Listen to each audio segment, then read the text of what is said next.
Going to talk about 5 artists to check out if you like Ozzy Osbourne. There'll be timestamps in the description and playlists where I've done this video for other artists. So far, I've done this all for more modern pop artists.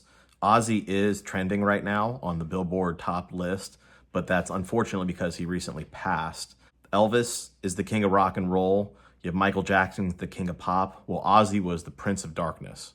He was a founding member of Black Sabbath, huge on his own as well. In his own band, he had a bunch of different legendary musicians. He had an Ozfest that ran for almost 20 years, which was a mostly annual festival of all kinds of metal bands. Sometimes he would play, sometimes he wouldn't. Whether you're an OG fan from Black Sabbath days onward, whether you're a new fan, you learned about him when he sang with Post Malone a few years ago and then you became a fan. Either way, if you like Ozzy's music, I have 5 bands that I think you'll like. This is geared a little bit more towards his solo music than the Black Sabbath music, but if for some reason you like Black Sabbath more or you don't like his solo stuff as much, you might like this list too.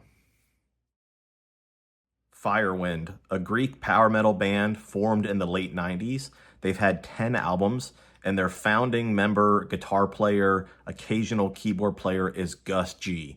gusg is an underrated, I think, guitar player. He's a modern guitar hero, and he played with Ozzy for 8 years. He was on the 11th album that Ozzy had called Scream, and he took over for Zakk Wylde because at the time, Ozzy was saying that he thought some of the music Zakk was writing for him was sounding too similar to Zack's own band, Black Label Society. So basically, Ozzy wanted kind of a new, fresh sound, and he got gusg for that. So if Ozzy thought gusg was an awesome dude for a new, fresh sound, then you should go check out gusg, one of his founding bands that he's a part of, Firewind. They're awesome. Mudvayne, a metal band from the Midwest of America, formed in the mid-90s. They did go on break for about 10 years, but then they are a band again now. They're touring and stuff like that. They've had 5 major albums, but it's been 15 years since they've had an album. They were on a number of Ozfests. They also played the Merry Mayhem Tour, which was an Ozzy Osbourne, Rob Zombie tour. They're probably the heaviest band I'm going to note in this list. They're also very complex with some of their music stuff in terms of like the rhythms and the patterns they're playing. But somehow, even being heavy and being complex, they are very radio friendly with some of their bigger hits. They've had a number of songs that were very commercially successful. Their singer, Chad Gray, I think has a very cool vocal sound and delivery. It reminds me of being inspired by Ozzy. I think it's a more modern kind of Ozzy sound. He also has a side project called Hell Yeah that had Vinnie Paul from Pantera in it. So pretty cool band to check out.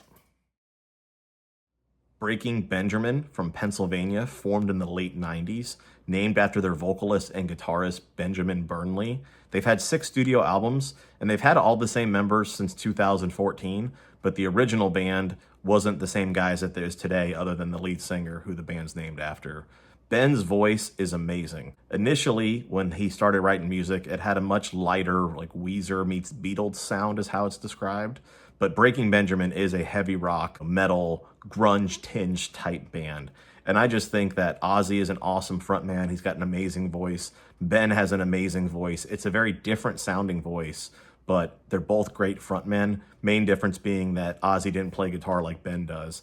There is an online live cover of Mama, I'm Coming Home you can find that Ben's doing with Lacey Strum from Flyleaf. That's really cool too.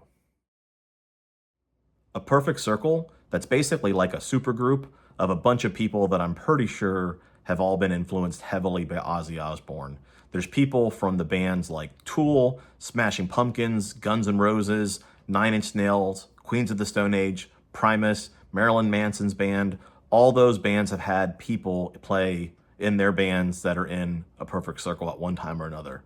Billy Howerdel, who's their founding member and guitar player, noted in an Ultimate Guitar interview, which is an online guitar website, that Diary of a Madman was a huge influence for him. There's also a really cool cover that A Perfect Circle's done you can find online where they took Diary of a Madman, the song, and they mixed it with Love Song from Cure in a really cool way.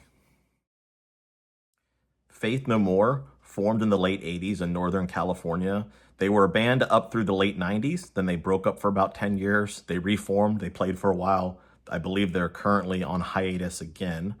They've had a number of different singers, but Mike Patton is the singer they're best known for. He's one of the most underrated singers in music in terms of being a frontman and his vocal prowess.